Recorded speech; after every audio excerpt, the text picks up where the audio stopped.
Okay, just about this ready here. Mr. Zeester going to be surprised when he sees this. Oh, hi everybody. Welcome to Give Science a Hand. And today's show is all about trees and stuff. And Mr. Z will be along here just a moment here, and I got this package for him, and he's sure going to be real surprised when he sees what I have here. Mr. Z is surprised already. Oh, hi, Mr. Z. Hey, Watson. Hello, hi. Everybody. Stealing my lines, are you, huh? Oh, why would I do that? Normally, I come out and I welcome everybody to the program. I tell them today's program is called A Zoo for Trees, and you're up here saying it, but I'm going to forgive you this time, Watson. Oh, okay. Because it looks like you brought me a little present. That's right. Gold doubloons, maybe? It's ooh, heavy. Chocolates. Now, some for both of us, actually. Watson, these are rotten apples. No, they're not. They are rotten. You have some explaining to do. Why would you bring me rotten apples? You're going to be an ex-co-star in a minute. Now, Mr. Z, we can bury those and they will grow new trees and we'll have lots of new apples. Oh, I see. So these aren't for eating. These are for planting. Right. We've got ourselves a latter-day Johnny Appleseed here. Yep. In fact, on today's program, that's what it's all about. We're here to encourage you to plant trees. We're going to show you how to do it in a small terrarium. And we're going to take you to the big daddy of all tree places. We're going to the National Arboretum. Oh, gee, Mr. Z, you've seen one tree. You've seen them all, haven't you? Well, that's what Watson thinks. In fact, you're going to see all different kinds of varieties of trees. We have hardwoods and softwoods. And in fact, I've got one right here. Oh, look at that. What's this look like, Watson? It looks like part of a Christmas tree. It sure is. This is a Douglas fir, and it's a softwood because it's an evergreen. It has thin, narrow leaves here, and they stay on the tree all year long. In fact, they call them needles. Other trees, the hardwoods, those are deciduous. Tough word for you, maybe. It's when all the leaves do what in the fall? Deciduous? Huh? What do they do in the fall, Watson? They fall off. They fall off. Yeah. They sure do. All I have the to leaves rake them fall. up. You have to rake them. Gets Watson some exercise. Different kind of wood. The leaves leave the tree in the fall, and of course they come back the following spring. Now, when we come back from the Arboretum, Watson, who is now going to lunch, is going to bring us back some fruit. We're going to show you how to plant those seeds that come from the fruits, grow your own little terrarium, and also how to preserve specimens inside of a booklet. All right, Watson? All that today, huh? All today. Don't go away. Welcome to Give Science a Hand. Now, you know, if you go on a field trip to an aviary, you're probably going to see some birds. And if your teacher takes you to a planetarium, you're there to look at stars. Well, today we're at an arboretum. And if you don't know what that means, if you just look around me, you'll get an idea. An arboretum is a place for trees. We're at the National Arboretum here in Northeast Washington, and this place is called a zoo for trees, but you don't see any cages around. And joining us today to tell us something about the Arboretum and about trees is Dr. Mark Cathey. Dr. Cathey's the director of the Arboretum, and he's a noted columnist. He's a radio personality, and he's going to show you and me and Watson how to plant a tree and make sure that it survives for a long time to come. Dr. Cathey, thanks for joining us today. Good morning or afternoon or whenever it is. It's a hot one out here today. It's a hot day, and welcome to your National Plant Zoo. We're always accustomed to seeing animals move around because therefore they have to be in cages. But with plants, they all have roots. And these roots are the whole way of life. They dig deeply into the ground. There they take up the water, they take up the elements like nitrogen and phosphorus, and they move it in and through their tops in sunlight, and we call it magic in the daylight. They bring about the transformation of growth, development of new stems and leaves, and then as you see Seminole, this great crepe myrtle back of you, they become the flowering trees and shrubs of our nation. So the trees aren't going to go anywhere. We don't need cages because they're anchored with their roots. Now, students out there wondering, how can we get a garden to look like what you have here? What are some basic rules in choosing a tree? What kind of trees are kid tolerant? Which ones do best here in this tough urban environment we live in? Well, I know when we moved into our residence 20 years ago, my son said, we can't live here. He says there's no tree for a swing. And a real important consideration. A real important consideration. And also he said we had to have an area for croquet. And so we planted a tree, and we planted a red maple. And now, 20 years later, it's big enough to hold him, but he has left home. And so this is something that with trees, that you realize that you're planting something that will become a legacy for your grandchildren and your great-grandchildren. And so when we talk about trees, we here at the National Arboretum are collecting trees and shrubs from the whole world. And then we bring them here, we grow them on the grounds, we use them to breed, to select ones, and we call them tough trees for tough sites. And so so when you go around, the number one thing is give the trees enough room, because I'm sure that if you crowd them in, they just will never have the beautiful forms. And then the next thing is the ground itself. And we used to talk about digging it up, adding peat moss, special things. And what the research is showing today, all you need is a shovel, a little bag of fertilizer, a watering can, and I'm going to show you how to do I hope this. you're taking notes, Watson. A real simple list here, because we're going to show you how to use all these things in just a few moments. Now, other than a place to hang your hammock or to hang a swing from, and other than the fact that they're beautiful, which they definitely are, what are some reasons why we need trees, Doctor?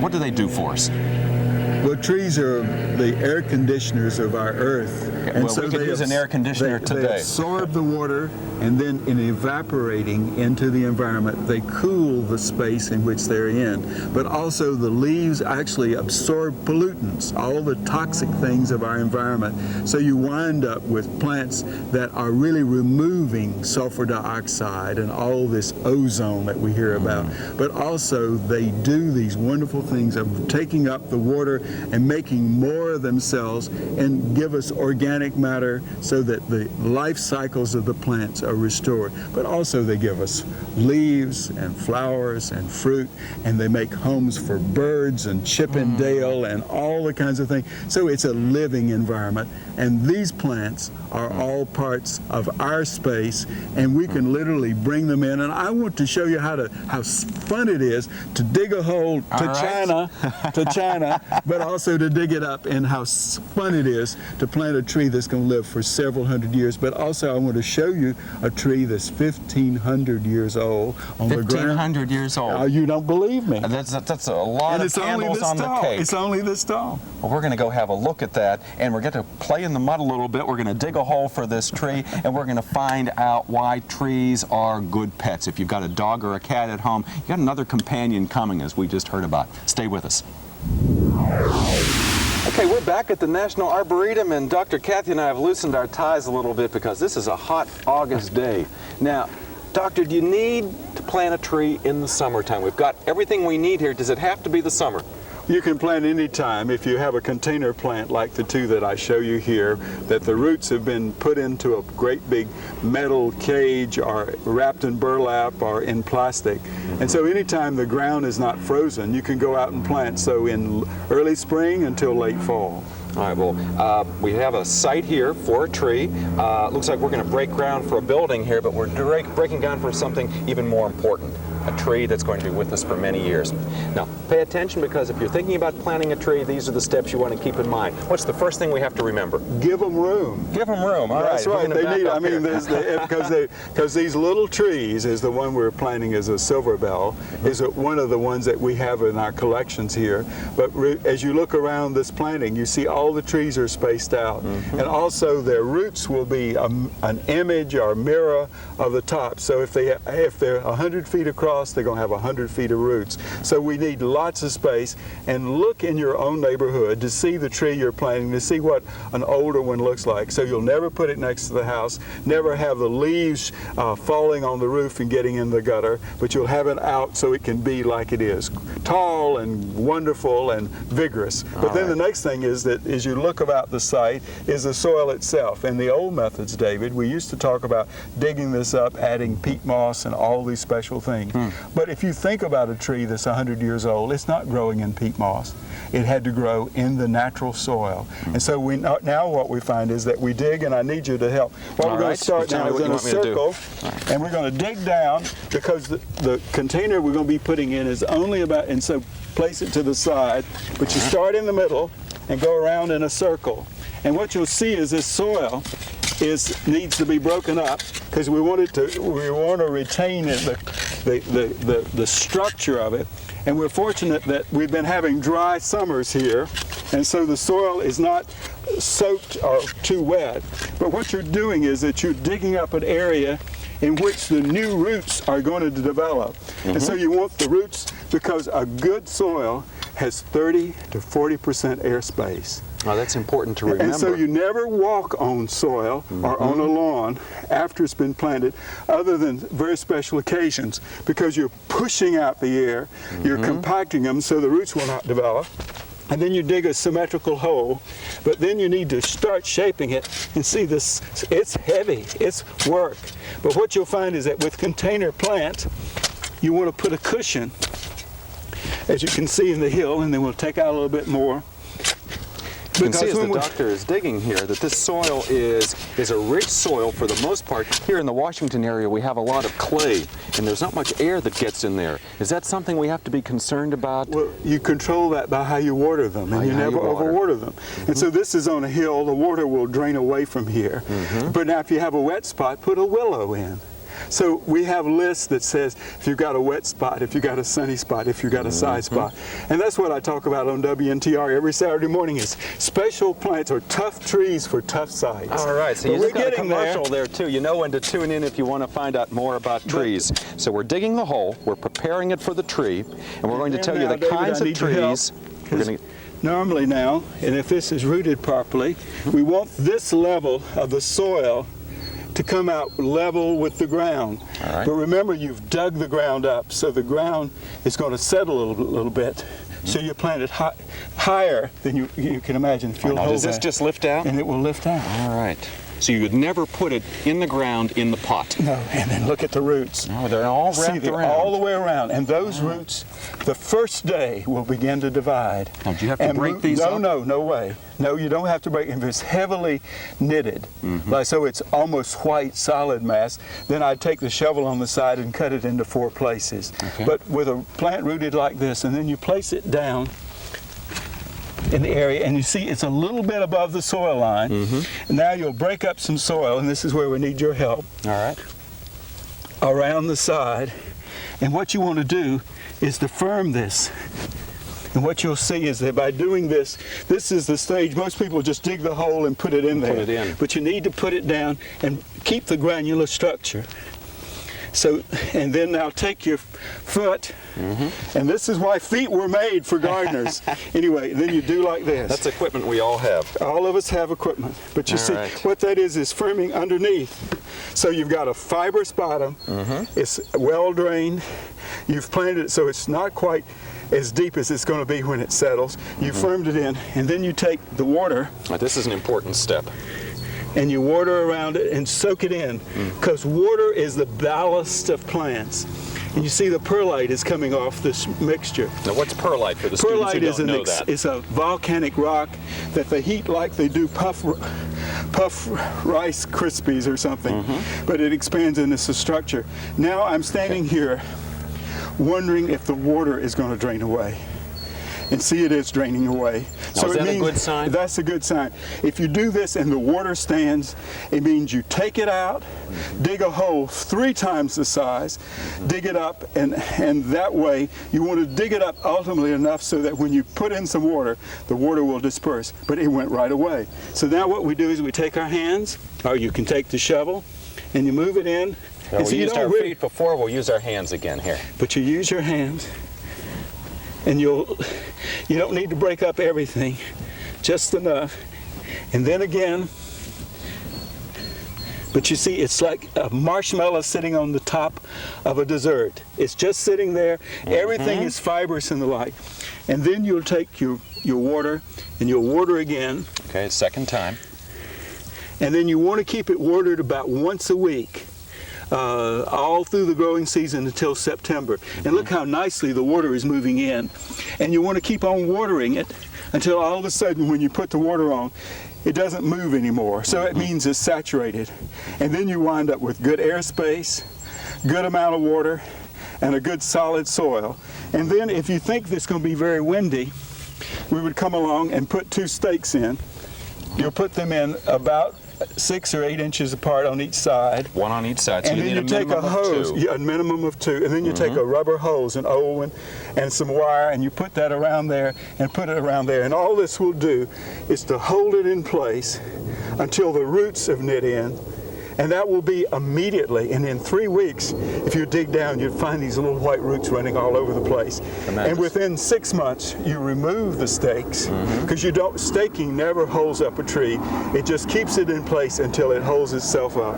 And then the final thing in the garden is that in November, after you planted it this year, in next April, you take an ordinary garden fertilizer, and you want to put about a cup full, and then you put it around, I call it a little ring, and you get to do a little ring around. So not right against the Not trunk right itself. against, because now where are the roots now? That's right. Where are the roots? The roots have grown out into this area. And so you'd use about a cup full, and that was about a half a cup full. But see, very little. But you put it right on the surface. You do not need to get spikes or anything like that. And what you'll find is the rains will come in the wintertime. The roots will grow out. They will take up the nutrients. They will build up in the plant. And then next spring, the bands will start. And as they say, you just would not believe the growth that you'll get. So it's just such fun. Dig a hole, put a cushion, give it enough room, see if it will drain water, pump it down a little bit more, fill it in, stake it to hold it up, and then the final thing is as the tree grows along, you want to limb it up. In these side shoots, ultimately you'll remove, because what will happen is that in time, you want the bottom limb to be above you, so that you can, when you walk underneath them, to do the lawnmower, because all of us have to do lawnmowers. That's right. And you need enough room so you don't hit your head, but also it means the grass will do better, and also you'll have visibility from the street. So this is the tips for tough trees like a willow oak and a red maple are the tough foliage trees, and dogwoods and crabapples are the tough flowering trees, and they'll prosper beautifully all over. And I hope you and your friends will enjoy the treeing. They're timeless trees. But I want to show you some trees that are 1,500 years old. Okay, we promised you that earlier, so we're going to go in and see a 1,500-year-old. What kind of tree is it, Doctor? It's a ponderosa pine from Colorado. All right, let's go have a look at that. We're back, and now you have a few pointers on how to become an amateur arborist. Dr. Kathy told you how to plant that tree, some things to keep in mind about when you pour the water on, how much to add, something about fertilizer, and the kinds of specimens that do well here in the Washington area. Some tough trees, as we've been hearing all during today's program.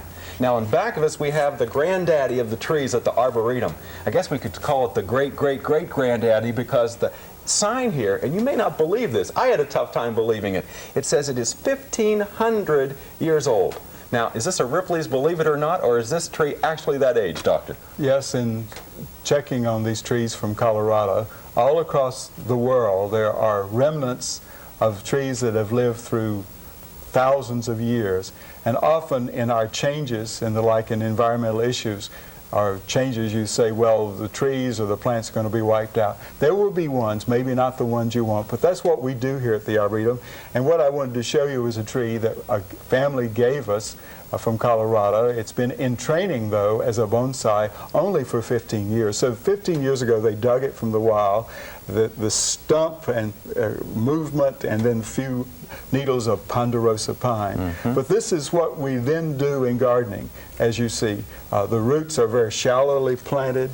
The soil mixture is there, and we prune the shoots and the roots every year to keep it in size. Now, you used a word that I don't know that all of us are familiar with. You said bonsai. Now, does bonsai describe what this tree is? And students out there looking for a new hobby might be intrigued at how you can get a tree 1,500 years old, and it's only this big. Well, we have examples of a ginkgo that's only this tall, that's 200 years old. We have an azalea that's 250 years old. And this means that once you get them in the ground, as we just were showing you, and all of them can do that, it's very simple to do, then you can prune them and root prune them and keep them in bounds. And this is what happens in America, is we plant these little trees or shrubs, and all of a sudden you can't see out of the building.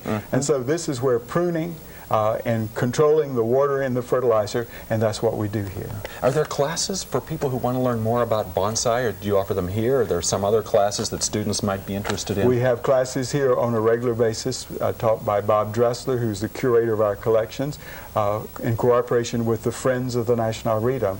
But also we have many other educational events. We call them living legends. The plants can't talk, And so like today, we're telling the stories of the plants. Absolutely. Talking about living legends, Doctor, thank you for taking us on a tour today of the National Arboretum. If you've never been here, you're missing a treasure, because the trees here, the plants are unbelievable. Make a trip down here, either with your class or with your family. And if you haven't picked up everything we've said today, we have some brochures available to you on how to plant a tree, and if you just write to us here at the studio, we'll be happy to send these to you. Stay tuned, because when we come back, Dr. Kathy has something called Pranks for Plants. We're going to come back, and Watson, you're going to help me play some tricks with plants. Thanks for joining us today. Gee, Mr. Z, that was pretty neat about those bonsai plants. Oh, I'm glad you liked that. Yeah, I like those. I saw those at the Karate Kid, and but those aren't really real, are they? Well, you know, they look like they're fake. Bonsai trees are so small and they're so gnarled that they don't look like real trees at all. But they are, in fact, trees. They don't satisfy one of the definitions for a tree, which says it has to be at least 10 feet tall. But for all rules, there seem to be exceptions, and that's one of them. Yeah. Watson, you did a great job here. You got a grapefruit and an orange and a lime. Yeah, that made you some seeds, too. And you've got some seeds here. We told you before we went to the Arboretum that we were going to show you how to make your own zoo for trees on a miniature scale. Yep. Now, in order to do that, this is like a cooking show, in fact, all you need is a clear dish. Doesn't necessarily have to be clear, but for our purposes, you can see that we've lined the bottom with pebbles. Now, whenever you plant anything, whether there's small tree seeds, if there's a plant you're putting in your home, always put pebbles in the bottom for drainage. Then we have some sandy soil here. Yep. Okay, we're going to put some of that in. Sandy soil. Now, I've mixed some peat moss in here, some fertilizer, and a little vermiculite. Vermiculite? Vermiculite, right. It's not really soil. Don't they use that as an insulator some places? Yes, they do, Watson. You're a good student. We'll shake that down. And then what we have are some seeds from these fruits. Cut the fruit open, and when you get the seeds out, don't put them in the soil right away. Let them dry overnight, and the ones that Watson has here for us are dried out. We have some grapefruit seeds here. These are from a quince plant. The ones over here are apple seeds, and you can use orange trees, you can use kumquats, you can use any kind of exotic fruit you want. And if you put these seeds into this soil, which is what we're about to do, we'll add a few, then we'll cover them up, push them down in. Put a little bit more soil on top. All right. We tap it down. And one of the things you want to avoid is getting the seeds too wet. If they're moist all the time, if you got too much water in there, the seeds are going to rot. Well, Mr. Z, doesn't it matter which way they're facing up or not? Well, that's a good question. The seeds know which way to go. No matter which way you put them, gravity is going to make sure the roots go down, and sunshine is going to make sure that the stems go straight up in the air. Okay. I'm going to watch here, yeah. Okay, so we're going to spray a little bit of water on here. You want to get the soil fairly wet at the beginning. Now, a spritzer like this is good because you can control the amount of water and you're not going to flood your samples here. After you get enough water on there, to retain that water, since we told you we were going to make a terrarium, you can take some plastic wrap like we have here. Yeah, saran wrap. Yeah, Watson's used to this. Yeah. Keeping his sandwiches fresh in the refrigerator. Put that saran wrap across the top. That'll retain the moisture inside. Within a few weeks, you're going to see those seeds start to grow. That's called germination. And as they come up, you'll have a little bit of Florida right in your own home there. A small mini garden of grapefruit trees and orange trees, kumquat trees. We can't guarantee that they're going to grow up and give you fruit, but they're going to look awfully nice in your living room or in your bedroom or even in your school. So make a little mini terrarium and don't throw those seeds away next time. Keep them out of the garbage disposal. Couple weeks though, huh? Couple weeks is all it'll take, and they'll start to grow. And if you see the soil start to get dry, open up the top, spray a bit more water inside, but don't soak it, because again, we don't want you to have those seeds rotting. Now, one more thing you can do while you're waiting for this to start to grow is to take some parts from trees, branches, twigs, but especially leaves, and preserve them. What we have here are some preserved specimens. Have a look at these, Watson. Oh, gee, that's really neat looking, Mr. Aren't Z. they nice? Yeah. And you can see these are oak leaves, and these have been laminated. The leaves on here have been pressed, they've been put under a weight, and they are going to stay like this. They'll get very brittle, but because of the lamination, they'll stay in good form. At the bottom, you can record where you found the specimen, the name of it, some of the particulars about that tree. It's a good way to create your own herbarium which is like terrarium in spelling, but it's a dried collection of plant parts. Uh-huh. Now, how do you do this? Good question. I don't have a laminator at home, Mom. Go out and buy me one. Well, she's not going to do that. Laminators are expensive. The teacher at school may have one that you can borrow. There might be one in the media center, but a better way to do it is this. If you've got a photo album at home. You seen these pages before, Watson? Yeah, I've got something like that. Yeah, Papa Watson and Mama Watson have pictures of you as a kid. You can peel back the acetate. You can put your plant part on the surface here, carefully cover it back up, press it down, make sure there are no air bubbles in there, and to keep it nice and flat, get out the phone books. Phone book makes a great weight, a great plant press. Put it on top. Yep. And leave the leaves underneath, and you're going to have a nice specimen like the one we just showed you. Now, if you want to get very fancy, you can get a leaf press. Oh, okay. Look at this, Watson. Oh, gee. Looks like I could make one of those. Yes, you could. This is just plywood on the top. This is a good project for you. Down in the basement in wood shop, 2 simple pieces of wood. Drill holes in the 4 corners. We have long bolts, screws to tighten them, and inside we have pieces of construction paper. Oh, and what these will do is they'll absorb the moisture from the plant parts. In fact, we have one right here. Do you see this one, Watson? Yeah, it looks like it fell out. It sure did. Yeah. And this plant has seen better days, but it's been preserved for years because it's been tightened on this plant press. So you put your plant specimens inside with absorbent paper between each of the layers, put your plastic on top, laminate it if you've been able to, if not, put it in that photo album sheet, push down on the wood planks, screw them down tightly, and you've made a plant press and you've got a herbarium, and you're a much better tree expert because of it. Watson, have you enjoyed today's program? Oh, this today was really fun. Did you see I wore my green today to match you and to match the trees? Yeah. We hope you have a chance to get to the National Arboretum down on New York Avenue. It's very close to home, especially in the seasons of the year when the trees are really in flower, spring, and also in late summer. You've seen some of the specimens, and go down, and we hope you try to make your own herbarium and terrarium. Watson, thanks for your help today. Thanks for leaving me some of the fruit. I know that was a big sacrifice for you. We'll see you next time right here on Give Science a Hand. Bye-bye, everybody. Bye.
Most people only have green thumbs, but look what you can do with green hands.